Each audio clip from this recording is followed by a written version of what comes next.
बेटी के ब्याह में भी गौदान होता है। इसलिए कहता हूं जब बेटियों का विवाह किया करो तो बेटी की आयु बढ़े, बेटी खुश रहे, इसके लिए गौदान भी करना चाहिए। हो सके तो अपनी बेटी को ही गौ माता दे दो, ताकि बेटी ही उस गाय का दूध निकाल कर बढ़िया। पहले के लोग जब बेटी का ब्याह करते थे ना, तो बेटी जिस गाय से ज्यादा प्यार करती थी, क्योंकि सबके घर में गाय होती थी, तो गाय ही उस बेटी के साथ ससुराल में मां बन करके जाया करती थी गाय की, तू चिंता मत कर मैं हूं। तो बेटियां अपने मायके की गाय, वो गाय जो बचपन से उसके संग रही है गाय, वो ससुराल जाती थी और गाय का बाप अपनी बेटी को गाय इसलिए देता था कि बेटी कभी भूखा रहना पड़े, रोटी ना हो तो चिंता ना करना, ये गाय तेरी माँ है, इसका दूध निकाल कर पी लेना और अपना पेट भर लेना। पहले का बाप कितना बढ़िया सोचता था, पहले की परंपराएं ना कितनी बढ़िया थी। पहले बेटी के ब्याह में गौदान करने की परंपरा थी ही, बिना गौदान के बेटी का ब्याह नहीं होता था। और आजकल ये परंपराएं बिल्कुल नष्ट हो गई, खत्म हो गई। अब बेटी का ब्याह हो जाता है, कहां कोई गौदान करता है। इसलिए कहता हूं आप बेटी, आप घर पे गैया नहीं रख सकते, तो गौरी गोपाल गौशाला में आप अपनी बेटी के नाम से एक गौदान कर सकते हैं। गौरी गोपाल गौशाला में वो आपकी बेटी की तरह, माँ की तरह रहेगी, रोटी खाएगी, प्रेम से अपना रहेगी, तो आप भी गौदान कर सकते हैं। जरूर करिएगा गौदान। गौदान की महिमा भी अभी बताऊंगा मैं आपको क्या होती है। तो मेरे पिताजी ने गौदान किया, बहन के यहाँ 30-35 किलोमीटर दूर घर है, 40 किलोमीटर के लगभग। तो गैया हमारे पिताजी छोड़ के आ गए दीदी के यहाँ। अब वो गैया यहाँ रही है, यहाँ के खेतों में चरी है, यहाँ उसका जन्म हुआ, यहाँ वो पली बढ़ी है। और गैया जब नई जगह पर गई तो वहां 1-2 दिन तो रही, और जैसे ही उसे मौका मिला तो वो भाग गई वहां से, और भाग करके फिर घर आ गई,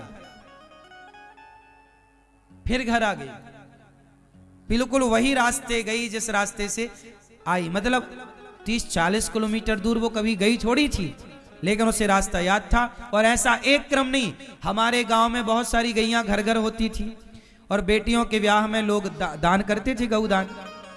तो जब देते थे ना, तो अधिकांश घरों की गैया भाग के आ जाती थी। तब से हमें यह बात पता है कि गैया कभी रास्ता नहीं भटकती।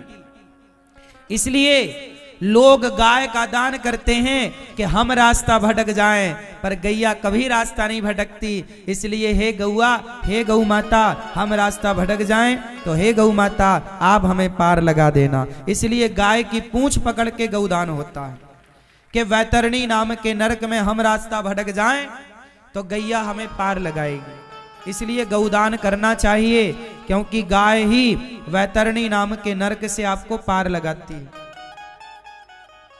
मैं गैया चराता था बचपन में, तो नदी आती थी, बारिश में पानी खूब होता था, और गैया ना नदी के उस पार चरने जाया करती थी।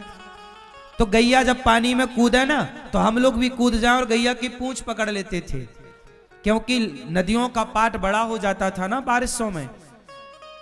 अब इतनी बड़ी नदी कैसे पार की जाए। हम लोग तैरना आता तो है हम लोगों को, मैं नदी भी पार कर लेता हूं तैर कर, लेकिन सामान्य नदी जो सामान्य पाट है, इस पाट से उस पाट तो जाया जा सकता है, लेकिन बारिशों में तो 20-20 फीट पानी और बढ़ जाता है, तो बड़ा लंबा चौड़ा पाट हो जाता है। तब फिर हम लोग गैया की पूंछ पकड़ लेते थे, और गैया पार लगे तो पूंछ पकड़ के हम लोग भी पार हो जाते थे। हाँ या ना? क्यों आप में से कोई गैया चराया बचपन में, ऐसे नदी वदी पार की है गैया की पूंछ पकड़ के? हम लोगों ने खूब पकड़ के पार की है। तो गैया की पूंछ पकड़ के हम लोगों ने खूब नदियां पार की। यही गाय वैतरणी नाम के नर्क, एक वैतरणी नाम का नर्क होता है, उस वैतरणी नाम के नर्क से गौ माता ही पार लगाती है, इसलिए गौदान करना चाहिए। गाय की सेवा करनी चाहिए। गाय की याददाश्त सबसे ज्यादा होती है, इसलिए गाय का दूध पीने वाले की याददाश्त भी ज्यादा होती है। जो बच्चे याददाश्त से कमजोर हैं उन्हें शुद्ध देसी गाय, गाय मतलब देशी, वेद लक्षणा, जर्सी गाय का नहीं, भैंस का नहीं। अच्छा, भैंस की याददाश्त तो होती है नहीं, भैंस को ले जाओ 30 किलोमीटर दूर, छोड़ आओ, नहीं आएगी वापस। बोलो सही है कि गलत है? भैंस की याददाश्त, भैंस, गाय का बच्चा दूध पीता है और पूंछ उठा के दौड़ जाता है, पूरे गांव में घूम आता है, हाँ या ना? गाय का बच्चा दौड़ जाता है ना, कितना तेज दौड़ता है, लेकिन भैंस का बच्चा दूध पिएगा ना, ऐसे ऐसे चलेगा, वो नहीं दौड़ता। भैंस का बच्चा और गाय के बच्चे की दौड़ लगाई जाए तो गाय का बछड़ा जीतेगा ना। गाय के दूध में एनर्जी ज्यादा है, इसलिए गाय का बच्चा ज्यादा एनर्जी से भरा होता है। याददाश्त, इसलिए पहले के लोगों की याददाश्त ज्यादा थी, पहले के लोगों में शक्ति ज्यादा थी, पहले के लोग बीमार कम होते थे। गाय का दूध पहले के लोग पीते थे तो उनकी याददाश्त ज्यादा। आजकल लोग पीते हैं जर्सी का दूध, जर्सी गाय नहीं होती। जर्सी का जो बच्चा होता है ना, वो भी आलसी होता है भैंस की तरह। जर्सी गाय नहीं है, सुअर से क्रॉस कराई गई एक नस्ल है। गाय की परंपरा को बिगाड़ने के लिए यह षड्यंत्र के तहत ये हुआ। जर्सी गाय के दूध में, जर्सी में कोई उसके दूध का कोई गुण नहीं होता, केवल सफेद होता है बस। हाँ, हरियाणा गाय ना देसी गाय है, पंजाबी गाय। गाय की पहचान आपको होगी ना, सुनो, गाय के नीचे झालर होती है। यहां क्या होती है? भारत में हरियाणवी गाय है, पंजाबी गाय है, गुजराती गाय है, राजस्थानी गाय है, देसी गाय है। तो गाय की पहचान बताऊं मैं आपको, गाय के नीचे झालर होती है। यहां पे क्या होती है? बोलो, जितनी झालर होगी वो उतनी शुद्ध देसी गाय है। जिसकी झालर है और ऊपर यहाँ उसके सिर के पीछे यहाँ ये बड़ा होता है, देखो ये गाय है, ये हमारी गंगा है। जब हम प्रणाम करते हैं ना तो ये हमें आशीर्वाद देती है, ये गंगा देखो। इसके ऊपर देखो, ये ऊपर बढ़ा हुआ है ना, ये सिर के ऊपर देखो, ये बढ़ा हुआ हिस्सा है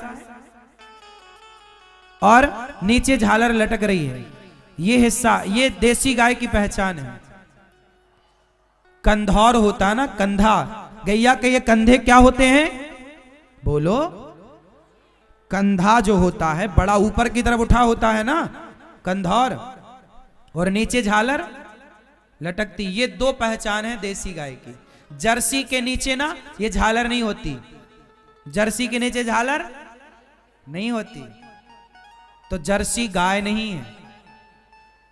गाय हमारी देसी गाय है, जिसके नीचे ये झालर हो और ऊपर ये कंधा, और कंधा उसका ऊपर उठा हुआ बढ़ा हुआ हिस्सा। क्यों जी, बात सही है? समझ गए आप लोग कि नहीं मैया? हाँ, अब देखो विडंबना, ये आने वाले बच्चों को ये भी नहीं पता चलेगा कि गाय कौन है और गाय कौन नहीं है। कहीं आने वाले बच्चे भैंस को गाय ना समझने लग जाएं। हाँ, होगा, उसमें क्या है। आजकल लोग नहीं जानते गाय, आजकल गाय की केवल फोटो देखने को मिलती है, सच्ची में अब गाय कम मिल रही है।